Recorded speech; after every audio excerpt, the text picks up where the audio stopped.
അതുപോലെ കുടുംബക്ഷേത്രങ്ങളിൽ മാത്രം കണ്ടുവരുന്ന ഒരു പൂജയാണ് ഏഴാം പൂജ. അത് എൻ്റെ പ്രത്യേകത എന്താണ്? ഈ കുടുംബക്ഷേത്രത്തിൻ്റെ ഏഴാം പൂജ എന്ന് പറയുന്നത് വെച്ചാൽ ഉത്സവം കഴിഞ്ഞാൽ അത് അടച്ചിടും. അടച്ചിട്ട് കഴിഞ്ഞാൽ പിന്നെ അത് തുറക്കുന്നത് ഏഴാമത്തെ ദിവസമാണ്. അപ്പം ആ ഏഴാമത്തെ ദിവസത്തിൻ്റെ പ്രത്യേകത, ഏഴാം പൂജേൻ്റെ പ്രത്യേകത വെച്ചാൽ അതിൽ ഉദ്ദേശിക്കുന്നത് എന്താ വെച്ചാൽ ഈ ഉത്സവത്തിന് എന്തൊക്കെ കഴിഞ്ഞോ, അതായത് ആഘോഷങ്ങളല്ല കേട്ടോ, പൂജാതി കർമ്മങ്ങൾ, അത് വീണ്ടും ചെയ്യുക എന്നുള്ളതാണ് ഈ ഏഴാം പൂജേൻ്റെ പ്രത്യേകത. അപ്പോൾ ഒന്നും കൂടി ചെയ്യാം. സപ്പോസ് ഒരു ഉദാഹരണം പറയാം, നമ്മൾ ഉത്സവത്തിൻ്റെ അന്ന് എന്തെങ്കിലും ഒരു കുറവ് വന്നു, എന്തെങ്കിലും ഒരു കർമ്മം ചെയ്യാൻ മറന്നു, അല്ലെങ്കിൽ എന്തെങ്കിലും ഒരു നേദ്യം അല്ലെങ്കിൽ ഒരു നിവേദ്യം കൊടുക്കാൻ വിട്ടുപോയി, അങ്ങനെയൊക്കെയുള്ളൊരു പരിഹാരമാണ് ഈ ഏഴാം പൂജ. അതായത് നമുക്ക് വന്ന തെറ്റുകൾ തിരുത്തപ്പെടാനുള്ള ഒരു ദിവസം കൂടിയാണ് ഏഴാം പൂജ. ആ ദേവതയ്ക്ക് പ്രസാദിപ്പിക്കുക.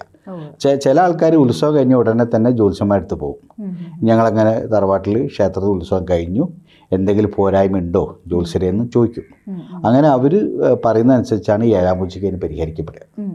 അതാണ് ഏഴാം പൂജേൻ്റെ പ്രത്യേകത.